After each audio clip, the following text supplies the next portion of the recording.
What is going on, everybody? And welcome to another Monday evening for the Football Smack Talk Show. What is going on, Daniel? Thank you very much for checking in. It's just going to be me tonight. Eric is unfortunately doing some Mother's Day stuff today as well. So obviously, he obviously needs to do that. So it's just going to be me as I took care of all of my Mother's Day stuff yesterday. So.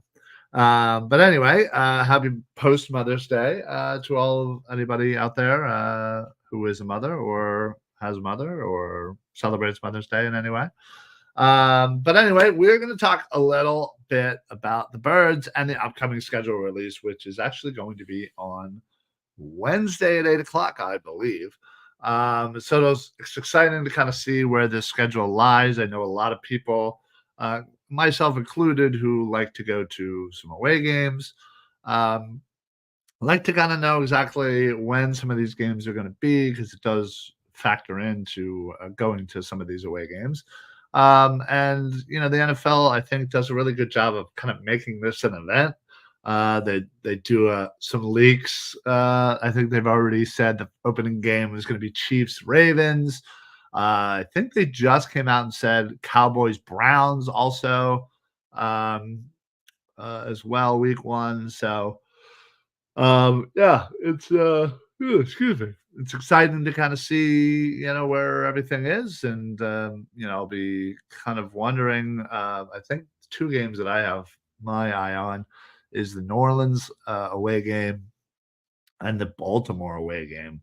I think that would be really awesome if Baltimore would be early in September and maybe do a little bit of a double shot of Eagles, Ravens, and go to a Baltimore Orioles game, kind of hang out in the Inner Harbor area.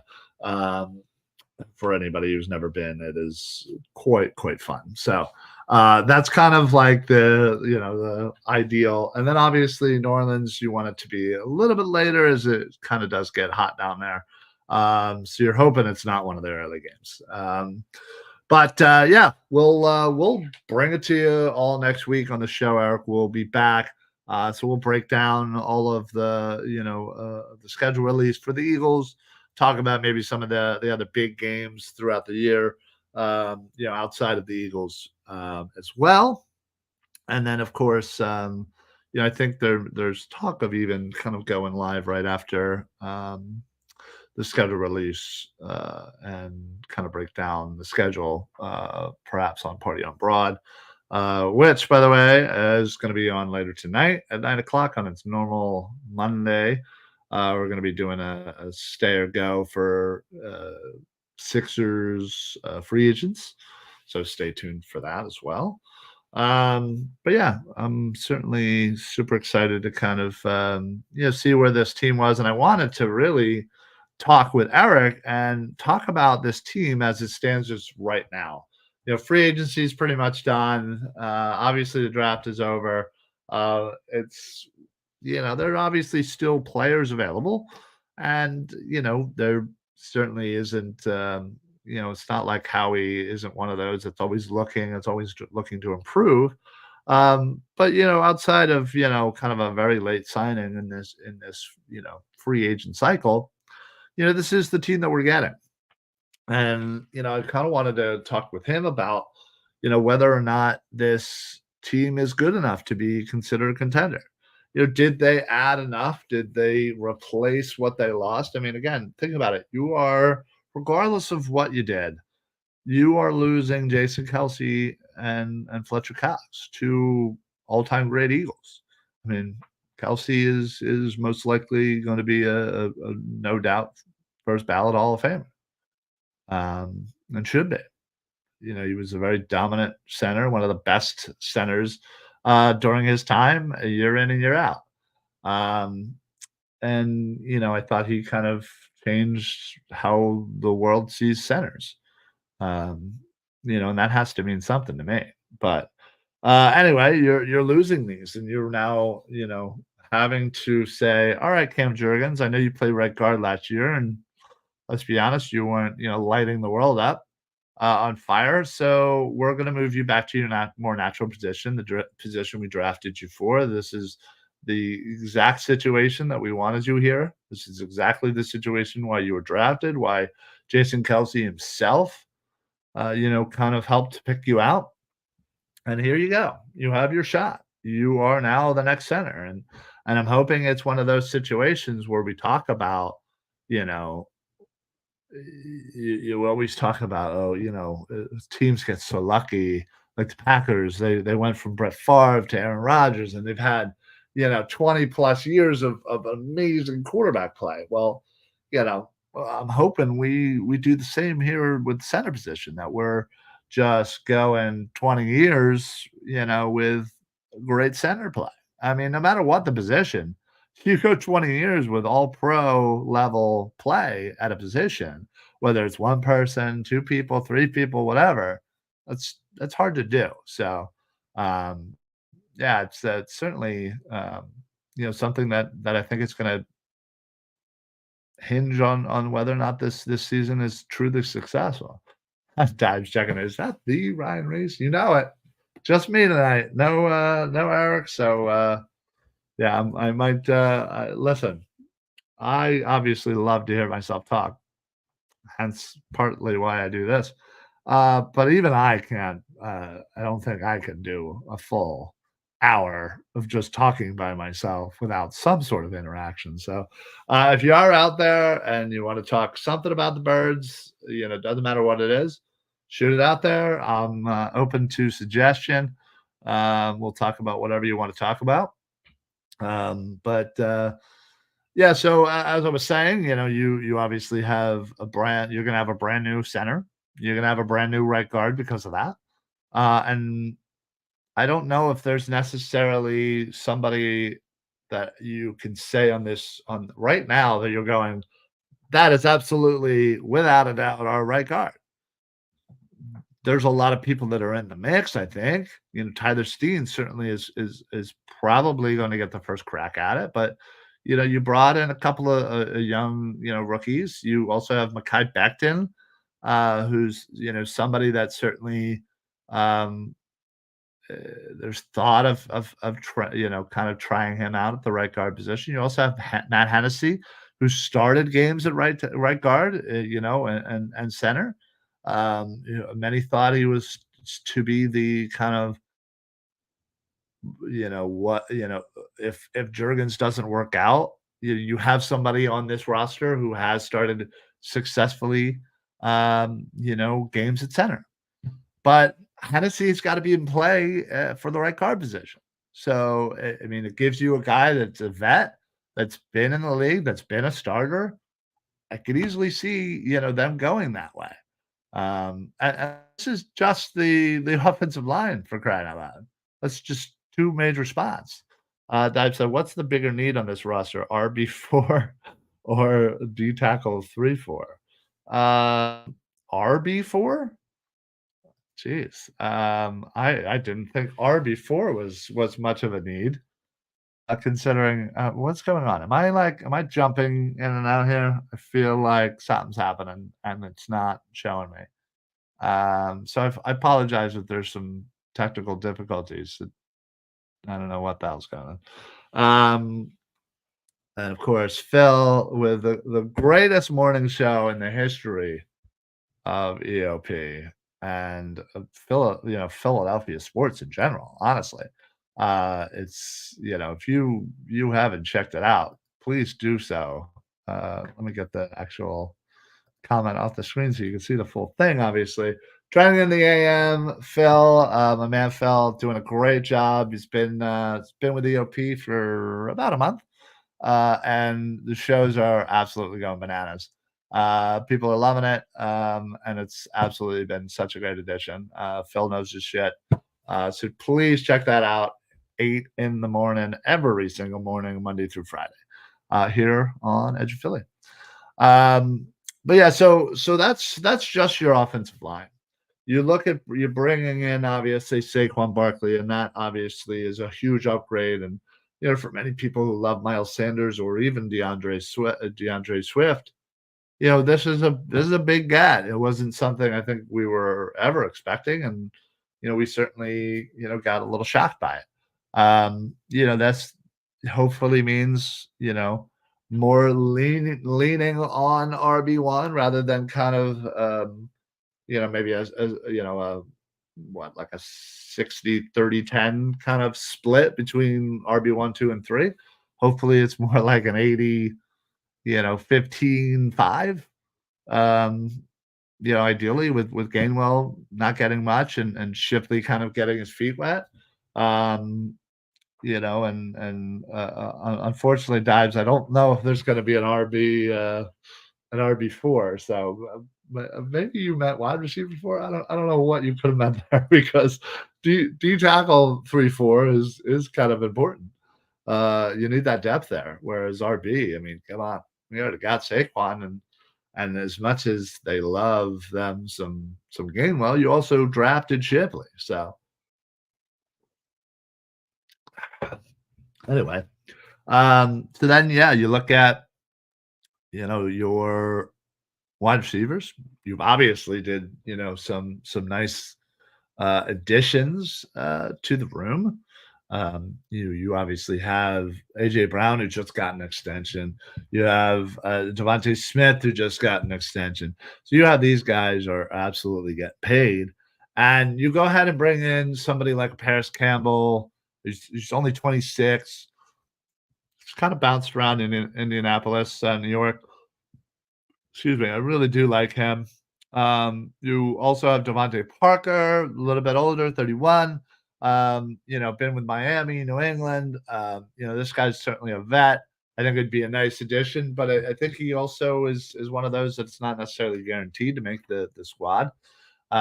You still have, your Britton Coveys, your Ngata's, you go ahead and you draft, the Johnny Walker, Johnny Wilson, Anais Smith. So I think those guys are going to certainly be in the mix, and I think out of one of those, you know, um, one of those guys probably won't be on this squad. But that's a good thing, considering what we've dealt with after you go through wide receiver one and wide receiver two. The improvement in that area is can't be understated. Quez Watkins, I mean, come on, the guy was a train wreck. I mean, who else was there? Greg Ward. I mean, old as hell. Julio Jones, like uh, Zacchaeus. Like, listen, he had that nice catch. He did a few things here and there, but like, come on, he wasn't a guy. And I think you might be able to get something out of your wide receiver 3, wide receiver 4. in this offense and with the players that we have here. So, Billy, checking in. Good evening. What's up, buddy? How are you? Just kind of solo, whatever. Just talking some birds, and listen, if you got something that's on your mind for the Eagles, I guess I'm just kind of going through the roster. I guess just naturally, I guess I just started kind of doing it, but your tight ends is another, it's something that anybody who's watched any show with me in it, I have been screaming for tight end, tight end, tight end. I wanted an upgrade at the tight end two position desperately. Obviously, Dallas Goddard, when healthy, which unfortunately I think you have to start saying that. Um, is a great tight end in this league, but he's ultimately going to get hurt for a few games. Now they brought in CJ Uzama. He's a little older, 31, but he's had some success, and he's generally been a tight end one. Cincinnati, New York, and I think him sliding back into the tight end two role. I think right now you look at it versus last year, it's a huge upgrade. I mean, Grant Caputera, no offense, but like I don't see you being on this team after this training camp. Yeah, whatever his name is, I can't even remember his name with the mullet and the yeah. I'm glad he's gone. You still kind of so you automatically have an upgrade on tight end too. You have Albert O, who's just a physical specimen, just hasn't really put it together, and I think this certainly might be his kind of last chance to prove that he can be a weapon in this league, because I think he can. But you also brought in McKellen Castles, undrafted out of Tennessee, and I think this guy might come in and fight for that tight end three spot over Albert O. And don't be surprised if he ends up making the squad, because I could easily see it, but I could also see it the other way where, listen, we've put you know assets into Alberto and getting him here.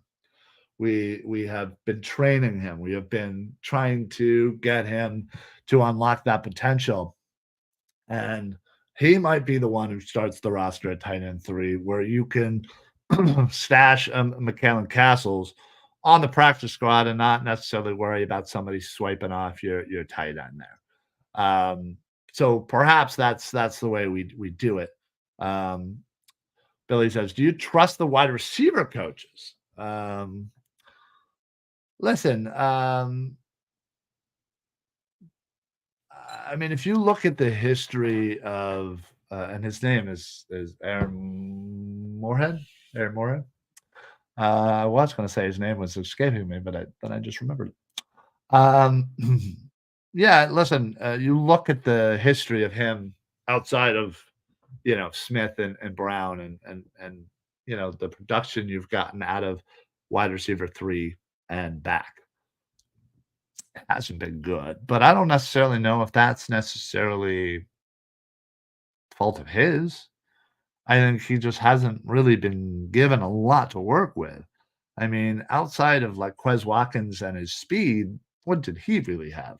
So I think this is one of the first times I think for him that he's really gonna be able to work with a couple of rookies that actually, I feel like it is has a little bit of skills to play around with. So I think this will be very telling of his abilities as a wide receiver coach, to get the most out of these rookies. I mean, if they're impactful in any way, I mean, you look at the history of us bringing in rookie wide receivers outside of Devontae, who is obviously a high pick. Um, you know, what has he really gotten out of any young wide receiver? So, and even further behind before him, what have they really? I mean, we've drafted a few young wide receivers that haven't really amounted to too much. So, Andrew checking in with that, bud. I need to get through baseball season first, and then I'll switch my focus to football. Listen, I'm on the baseball train as well. Don't get me wrong, bud. But I do love talking some birds all the time. So I'm right there with you. Believe me, these are the dog days of Philadelphia Eagles sports talk. There's not a lot going on. You kind of got to stretch it a little bit.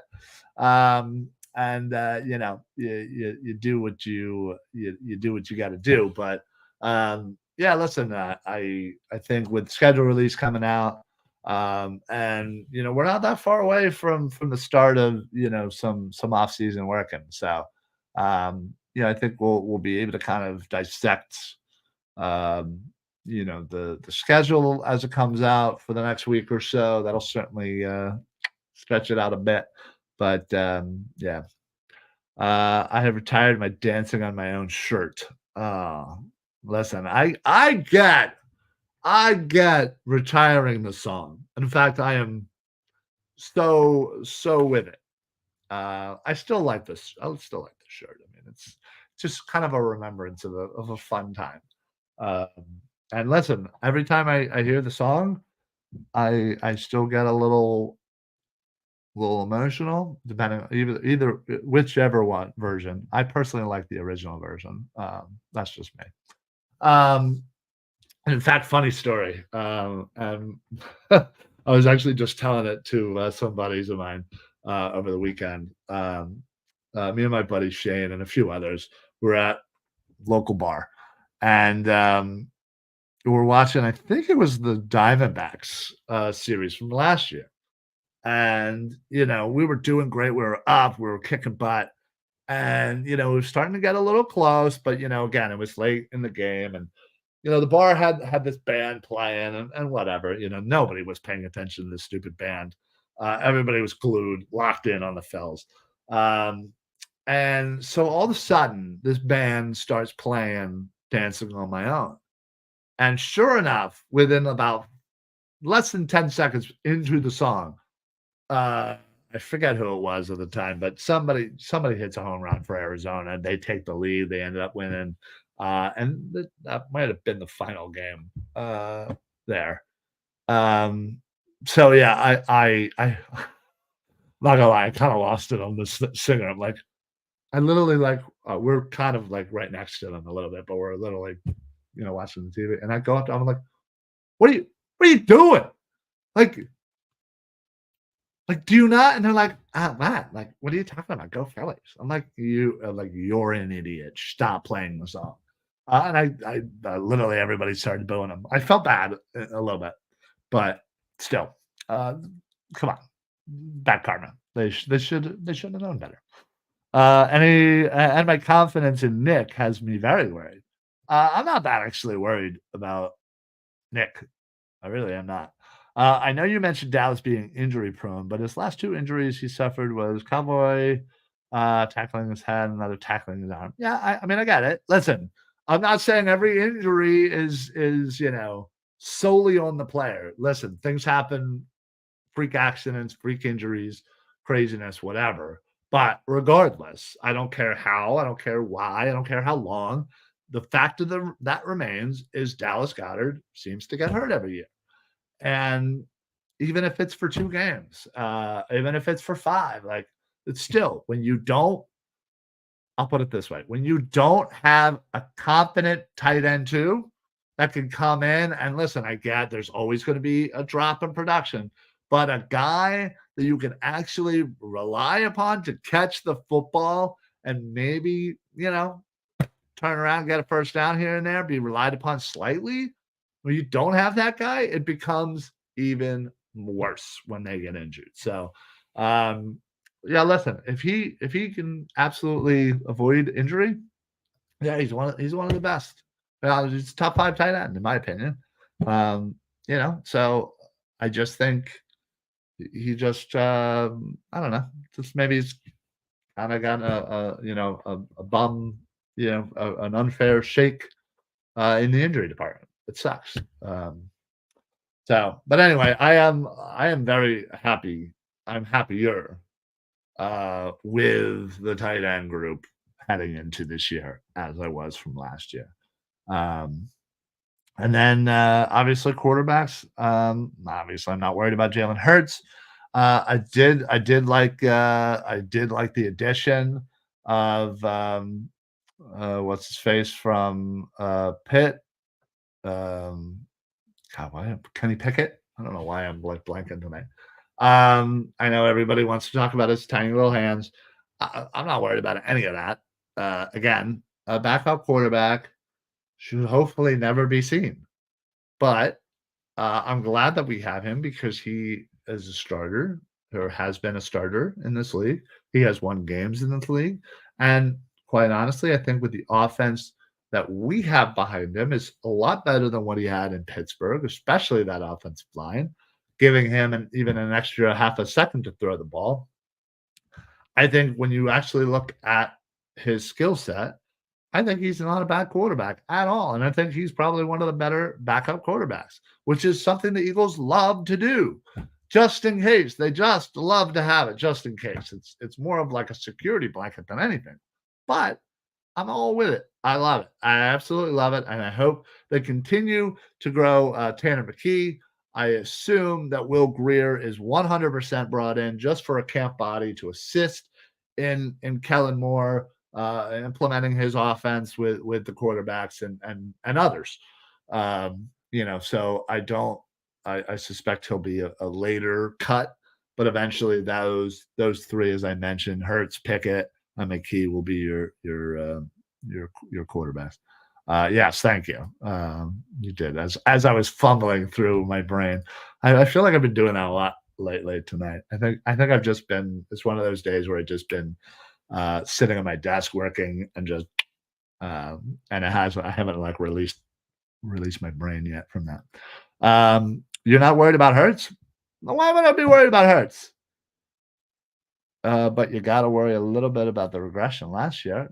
I listen. Yes, did he regret? Why is my screen, by the way, so tiny? Can I? Nope, that's too big.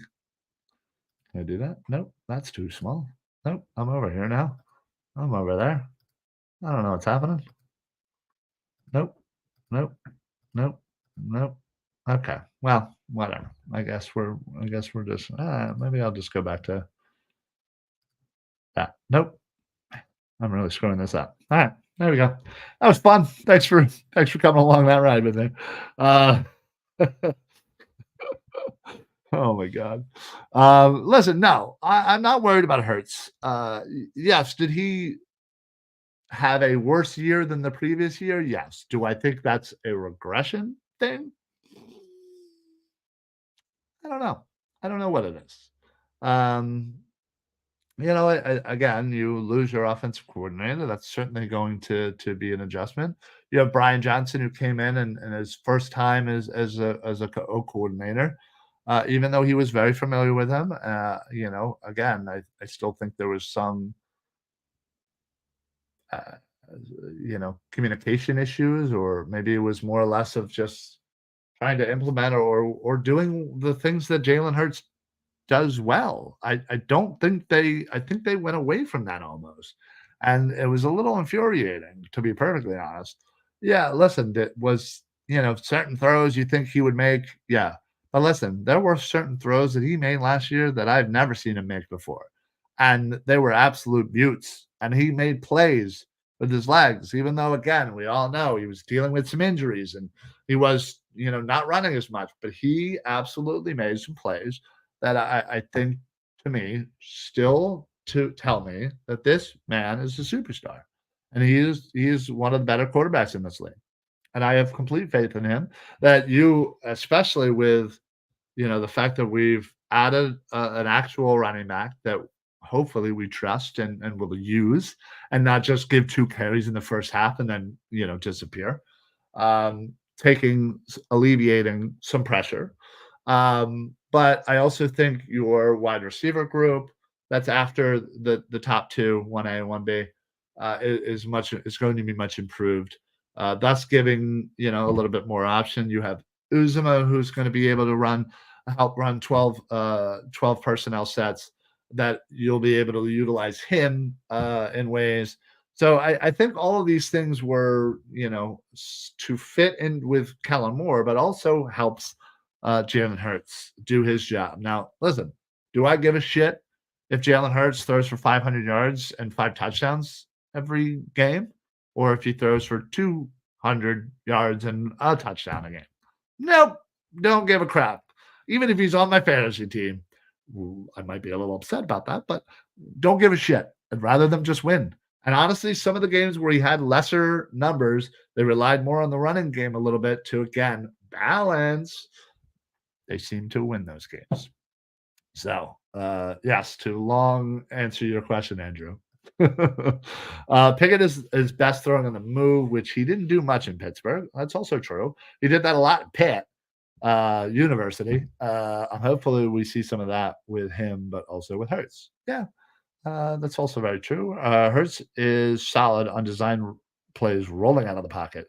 We just never did that. Again, goes to my point of they didn't really do a lot to, what the strengths of this offense were. I mean, literally, we went away from slants and not go routes. Um, man, my brain. I'm telling you, 10 yard, 10 yard button hooks. I know that's not what it's called. Playground football is taking over. Like we just didn't do that a lot last year, and for some reason, the previous year that was what was working. You'd tell AJ Brown, go 12 yards, turn around, boom, ball will be right there.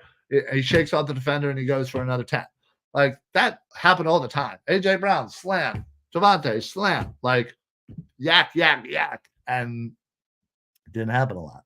Now I will say, Kellen Moore seems to be pretty yak plentiful. So hopefully that means we get these guys in positions that they can grab the ball and absolutely run.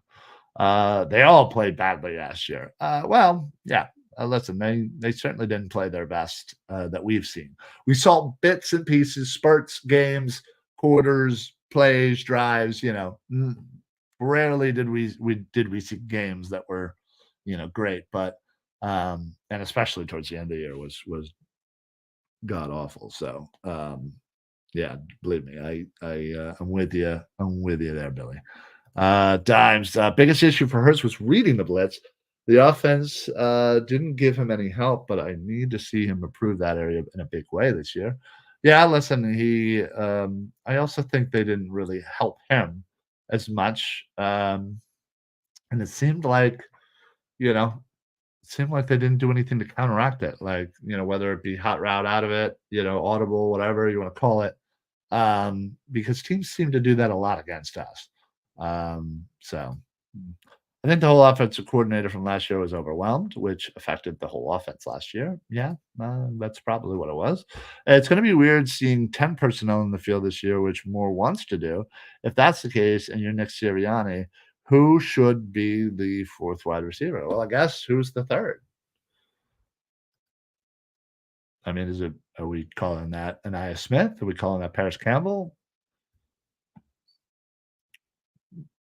Because I think either or, whichever one you have three, now the other one will be four. Missed the start. What's up, Davey? Have you discussed Sean Stevens already? No, I have not discussed Sean Stevens. You certainly can if you like. Breaking news: Kellen Moore's favorite song in the locker room has been "Yakety Yak" by the Coasters. Hey, don't talk back. Love it. You can always count on dives with a nice punny joke. Yeah, listen. Yes, the Eagles have signed Sean Stevens.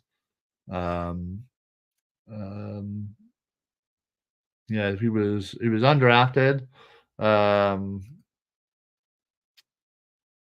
Yeah, I mean, listen, it's another corner to kind of add to the mix. And listen, we have about 1,000 cornerbacks now, and it's depth, but not just bodies. It's now depth with talent, and abilities. So it's gonna be a crazy uphill climb for Sean Stevens and many others, many players that have already been on the roster. I mean, Eli Ricks, Job, McPherson. I mean, these are guys that are not guaranteed a spot on this roster. I mean, listen, uh, everybody's expecting the Eagles to get rid of James Bradbury. But what if they don't? What if they say, "Hey, listen, you just had a bad year. You know what? We're gonna move on. You prove us wrong." Mm, so there you go. That's Bradbury. That's Slay. That's Mitchell. That's Cooper DeJean. Okay, well, there's and that's that's 4 right there. So, I mean, listen, if that's the case, it's gonna be a huge uphill climb for anybody, for anyone, honestly, outside of that to make the I mean, you would assume Keely Ringo, yes. You would assume Isaiah Rodgers, yes. Just again, not that it costs that much to get him, but, um, so that's 6 right there. And, you also have Avonte Maddox, you have Tyler Hall, Mario Goodrich, you have Mekhi Gardner. I mean, good lord. I could, I think that's all I've named all of them, right? Yeah, I think that's it. So, where's the space for this kid? I don't see it. I mean, that's a great story, but, I just think right now you're adding a player to a position that's very deep and very talented, and a lot of good players are not gonna be making the squad. Um, Honestly, if I was Howie, I'd be on the phone being like, "Hey, who wants a corner?" Seeing what you can get, what you can unload. So, but yeah. All right, Dive says, not a big Devontae Parker fan. Yeah, agreed. I'm not necessarily in love with him, but again, that vet presence is certainly something that can't be understated for sure. I'd love to see Johnny Wilson ball out in OTAs and take his spot as backup X receiver. Believe me, I would love that. I don't know if I see that right away.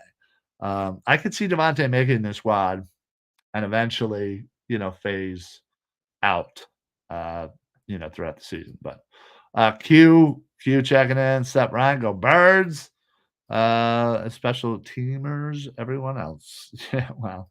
There's only so many special teamers. I don't expect them to keep more than 7 corners. That's a lot. I just named 6 if they're keeping Bradbury. So what one are you gonna keep out of the ones I just named? I mean, listen, you have Ricks and Job, who I think are young, talented, need some work, but I like the potential. You have McPherson, who I think we all wanted him to be good, keeps getting hurt, unlucky injuries, might be his demise.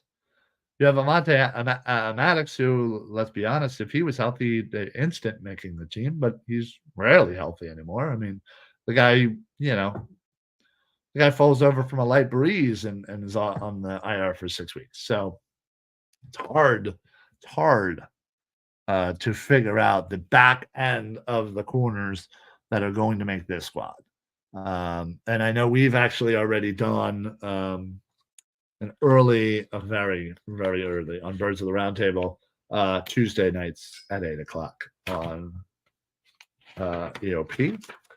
But we did an early 53 man projection. We had 7 corners. Now, this was supposed to be, it was Dives, David, and myself. So it was just the 3 of us. We were just, consensus here. Slay, Mitchell, Maddox, Rogers, DeJean, Ringo, and Hall were our picks. We were assuming that Bradbury was going to get cut post June. So that basically means that opens up that slot for Maddox, and then Tyler Hall was the one who ended up winning out the job for that 7th spot. So that's something I'm certainly going to be keeping my eye out when it comes to training camp, OTAs. What young corner is going to stand out? What's the back end of the cornerback room? The five, six, seven. Who's going to step up there? That's what I want to know. So in continuing this roster, let's just move on to the safeties. I love the fact that we signed CJGJ back. Chauncey, I thought, brought this vibe, this swag to the team. This just whatever you want to call it. And I just like the way he plays. He just kind of floats and just knows where he needs to be and just likes to make plays. Yeah, he's not perfect, but listen, considering Sidney Brown is injured, although I keep seeing videos of him, it looks like he's going to be nearing, coming back. But um, you know, and no offense to Reed Blankenship, but again, it was a nice story and all that. But we need to be better at that position, and we obviously didn't put much money into the position over the years. We haven't. And I like the fact that we brought in Gardner Johnson, and I like the fact that with the three of them, as I'm CJ, Reed, and Sydney. I like I like those three moving forward. I think they all bring a little bit of something, and that could be a decent rotation. And again, I know a lot of people are assuming DeJean is going to be a corner or be a safety eventually. I think right now they're going to push, not push, but they're going to see what he can be as a corner. And they're going to kind of try him all over, whether it's outside, inside. Um, see what develops of that. But I could certainly see him coming over, and I think he would just they would just add him as a DB and just call him the fourth safety or one of the four safeties. Billy, who do you have as punt slash kickoff returners? Listen, I think Brenton Covey should still get that job. I mean, I thought he did pretty decent last year. I don't think he did anything to warrant, him losing that job. But they obviously brought in some people that have, punt return, kick return ability. Um, Now, I would assume you're probably not going to want to use a DeJean in that role, given how high you drafted him. But Will Shipley certainly has some ability there. Um, you know, Anaya Smith, I believe, as well. But I think it's Kobe's to lose, and we'll kind of go from there. Um, but you never know. You could certainly see. You certainly could see DeJean, um, out there, maybe at least in OTAs, taking some reps there. Well, we'll see. But um, yeah, listen. So then let's move to the linebackers, and I'll kind of wrap this up a little bit. Um, but obviously the linebacker core last year was a ragtag put together, held together with you know Scotch tape, and worked for a little while. Then it didn't, and then it fell off. So looking at the roster and who is on this team. I mean, the addition of Devin White is, listen, for those you again may not like him, whatever, is a lot better than what we've had in a long time. He's had a pedigree. And yes, I understand he's a little bit on the smaller side, but I'm not necessarily worried about that. I think all that will, figure itself out. I think we worry about a little too much about the particulars. Um, you brought in Oren Burks, Zach Bond, although Zach Bond, again, depending on how the defense is set up, is more or less going to be kind of an edge. You have Nakobe Dean. Essentially, you're getting, him back, if you will. He was injured for most of last year. And again, he's a 23-year-old kid. He was young when he got drafted. So I think the fact that right now he's 23, this is going into his third year. I think that'll be something. Hopefully again he's learned. Um, and honestly, I'm still rooting for the kid. I really hope he's gonna be out there and making plays. You obviously went ahead and you drafted, um, Trot Jr., which, again, I think the whole world, the whole Philadelphia world loved. Um, and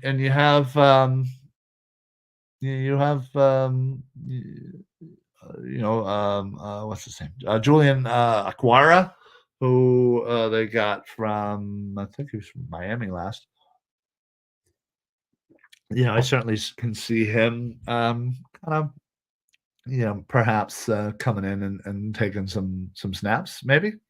But I think overall it's an improved lineup. I think when we did our 53, I think we said four: Dean, Trot, White, and Aaron Burks, where I think we may have had um I think we had Bond listed as an edge, just kind of you know uh, for official purposes. But I like Aquara. I'm really kind of looking to see how he comes in.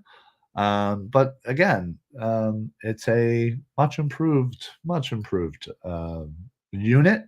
I could certainly see them going back to Cunningham, maybe bringing him in since he's still a free agent, and just saying, "Hey, listen, come on in and compete. Um, see where that goes." Um, and again, or even a few games in, um, depending. But I wouldn't necessarily be shocked by that. So, um, who do you think? What do you think? Wait, what do you think about making Raid Blankenship a linebacker? I've never heard of that. Don't think that makes any sense. I don't think. I mean, I don't necessarily know Reed Blankenship's collegiate career, but I don't know if he's ever played any linebacker in college. I mean, he's what, 6'1", 203, so, I mean, not necessarily, big guy. I mean, he'd probably have to put on some weight. Um, but yeah, I just don't again, it's not like we got a plethora of safeties that we can just get rid of. Reed Blankenship, you know what I mean? He was our starting safety last year, so, I honestly I've never heard of that. Never heard of that. Um, so, finally moving on to the defensive line. Yeah, I think this one was where the dip happens on the defense. I think your cornerback, your safety, and your linebacker rooms have improved. I think your defensive line, both the edge and D tackle rooms have declined. It's bound to happen. You lose, um, Fletcher Cox, um, you lose Hassan Reddick. That's hard to replace. I mean, that's hard to replace. Obviously, I think D tackle wise, yeah, it's going to be tough to replace the snaps and the ability. But again, Fletch was an older player, and I think you also have a bunch of young players. And Jalen Carter, Jordan Davis, Milt Williams, Ajomo. Those are all guys that I think are gonna get the bump up and cover. I also think, newly acquired, D tackle Mustafa from Denver, I think he's gonna be the last D tackle, and he'll kind of provide a little vet, considering, everybody there is 4 years in the league or younger. Um, so I definitely like what they did as far as, they didn't do much, let's be honest. It's not like they went ahead, but they got a vet to kinda come in and be that, I mean, well, I mean, he's not that much of a vet, honestly. He's really actually not. Wow. I take that back. Never mind. No bets. Oh, wow. In fact, Milton Williams is your oldest D tackle on the squad. How about that? Learn something new every day. All right, well, there you go. Take back everything I just said. Oh, wow. Still, I mean, you do have a bunch of young players that are going to get a bump. I mean, um, I would assume Jalen Carter is going to get a huge bump. Um, I assume Jordan Davis is going to get a good bump. I think Milton Williams is ready to break out, and just in time for some other team to pay him millions and millions of dollars. Again, I like what we saw out of Ajomo, even though it wasn't much. And I liked him in college too, so I'm excited to kind of see him get a little slight bump as well. So, and then your edges, obviously losing Hassan, but you go ahead and sign Bryce Huff. That's an obviously it's not going to cover it, but I think Huff is on the precipice of breaking out and having a really good season. Sweat notably had a pretty down season. I'm hoping, that's behind him. He can kind of return back to what he was doing the previous year, and him and Huff being the main pieces there at edge. But you still have BG. You brought in through the draft Alex Hunt, who is an athletic freak. He's got bend for days. He's just super raw. I think he's going to need some good coaching, but I'm hoping they don't Nolan Smith him and barely put him out there. I'm hoping they just let him kind of figure it out while he's out there. You also have Nolan Smith, who I assume should get a huge bump in plays out there. And then, like I said, I think Zach Ballon is going to be officially listed as an edge, so that's going to give you 6 edges, roughly. And I think that's a good for considering you're losing a potential Hall of Famer and certainly an Eagles Hall of Famer in Fletcher Cox, um, trading away Hassan Reddick. I mean, I think it was an admirable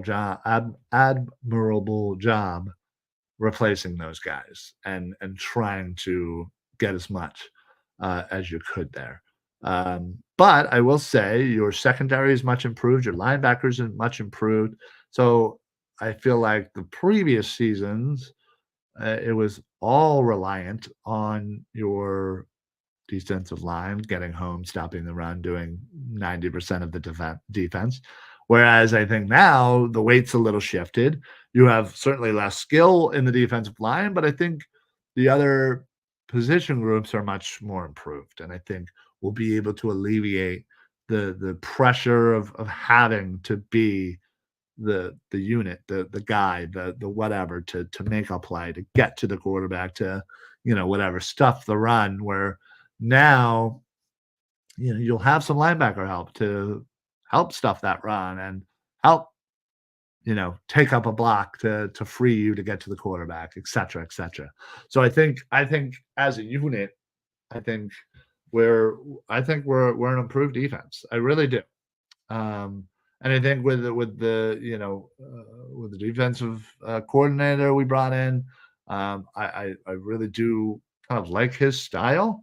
I'm curious as to kind of what he's officially going to kind of line it up as. Um, I've seen a lot of people kind of you know show it where it's you have 3 on the line, um, and 4, like a 3-4 essentially, but it's a little different. It's a little bit of a hybrid. So it's not exact, like 4 linebackers, 3 defensive linemen, because I don't think we're going to have 4 linebackers that are worthy of putting out there. So, um, but I will say it'll be more the fact that we have, a good core group of D tackle, nose tackle, if you will, however you want to call it in that system, clogging up the middle, utilizing your edges, maybe putting 3 edges out there, and going the rest linebackers for your front 7. So we'll see, obviously, but I'm just more curious as to how things are going to line up and what their lineup is going to look like. But yeah, I mean, anyway, there's certainly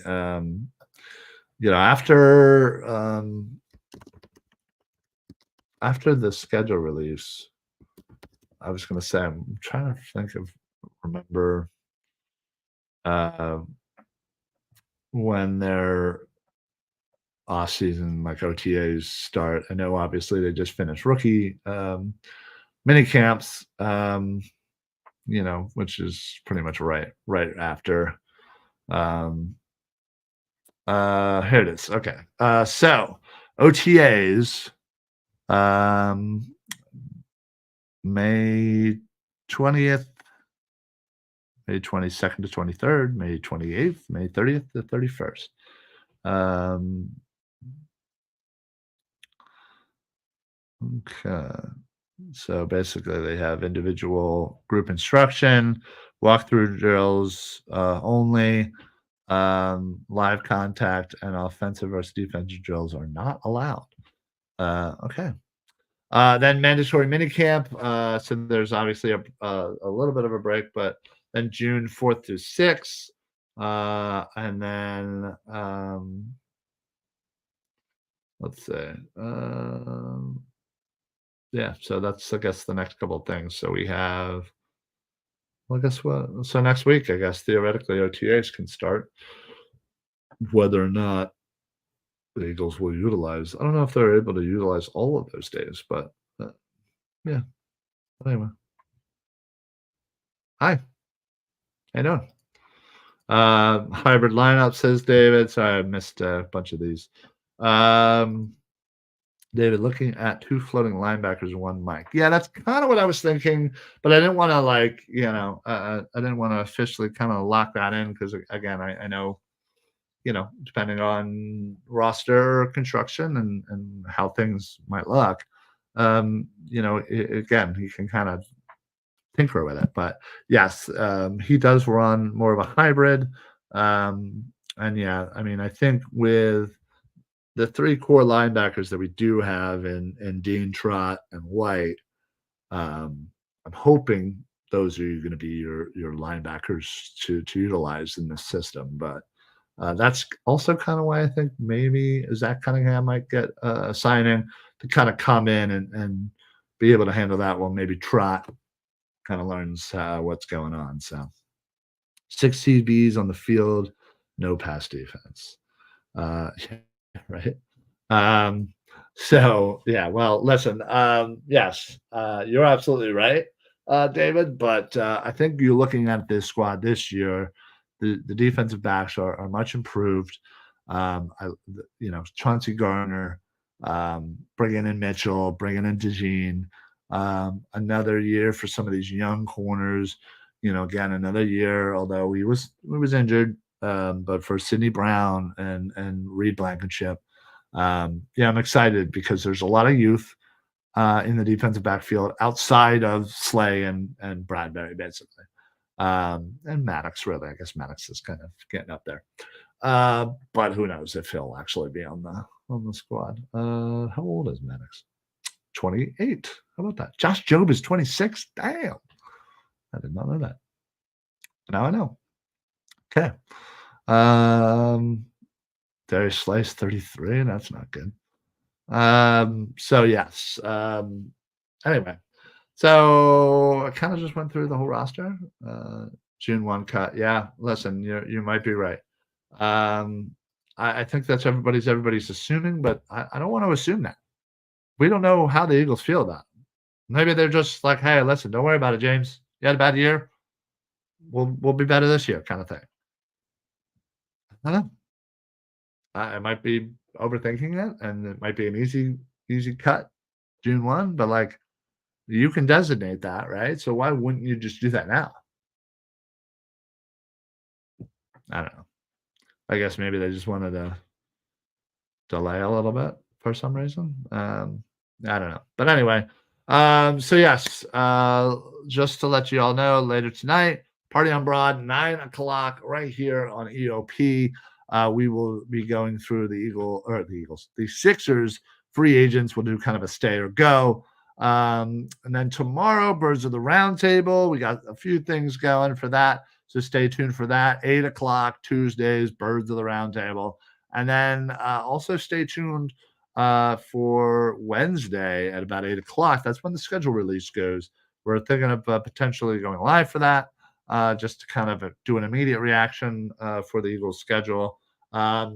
Anybody who's following, we're praying for early Baltimore, the September Baltimore game, so that we could potentially have an Ravens, Orioles, Baltimore Fiesta weekend. And then we're also hoping for a non-early Louisiana, New Orleans game. So that way it's not so sweltering hot in Nolans. So, but then again, those are the two games that I really want to go to if I'm if I'm going to an away game. I still may go to the Baltimore game because I think that's kind of a cool bus trip. And speaking of, if you were looking to get your ass to an Eagles away game, look no further than Philly Sports Trips. If you're a Philly sports fan and you want to travel with your favorite team, then travel with the best. If you want to travel with the pros, then go to phillysportstrips.com. Philly Sports Trips features premium travel and tailgating experiences for the best fans, the Philadelphia sports fan. Philly Sports Trips has self-travel packages and full travel packages available with round-trip flights for Phillies, Eagles, Flyers, Sixers, and even the Union. They even offer day trips for more local games. Go to phillysportstrips.com, sign up immediately, and tell them EOP sent you. Do not forget, Philly Sports Trips has all the away trips for the Eagles' upcoming 2024 season, including the Brazil trip week 1. Jump on it now before you lose out on all these great opportunities. Go to phillysportstrips.com and don't miss the next great Philly sports moment. There you go. So listen, I'm just going to throw this out there. If anybody or a group of people or whatever, wants to send me to Brazil to cover the Birds, I'll be Edge of Philly Sports' man on the streets in Brazil. Feel free to maybe start a GoFundMe. Maybe I should start putting up my my Venmo, and we can just organically just kind of get this thing rolling, and send me off to Brazil for the Eagles opening game. I would be eternally grateful for all of the wonderful EOP fans out there to bring you exclusive coverage. For that. OnlyFans Ryan. Hey, why is the screen so small? I don't know. I was playing around. I'm used to having another guy here, and it just I don't know. Like every time I switch it, it's too big. It's like I don't know. That's just me.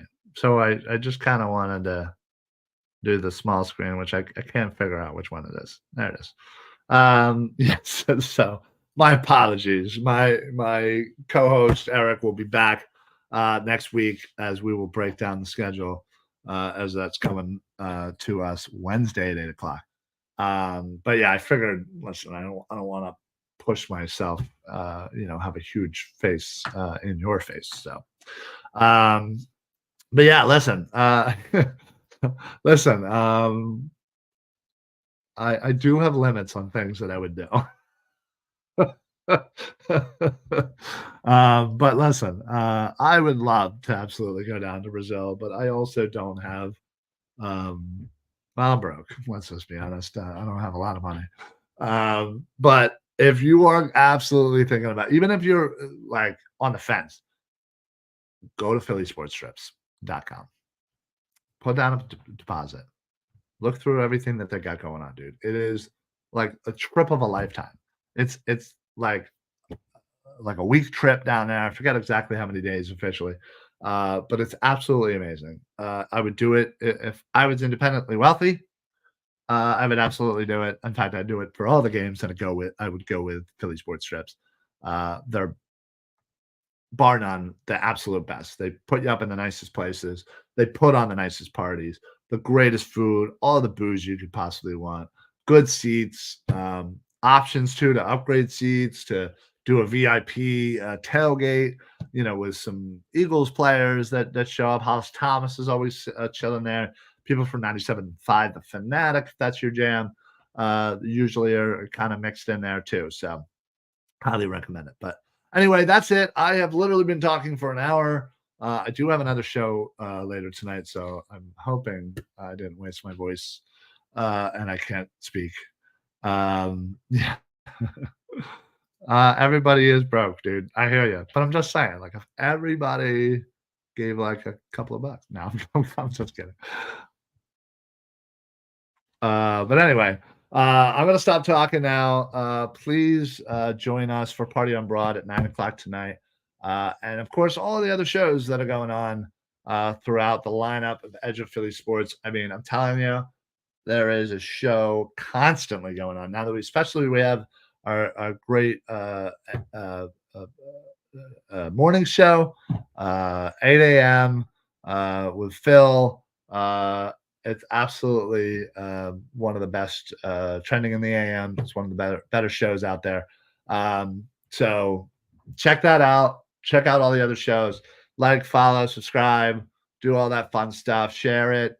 Let your friends know about it, even if they're not, big Philly sports fans. We do, have shows that talk about general, leagues, sport, NFL, and stuff like that. We have a bunch of great hosts.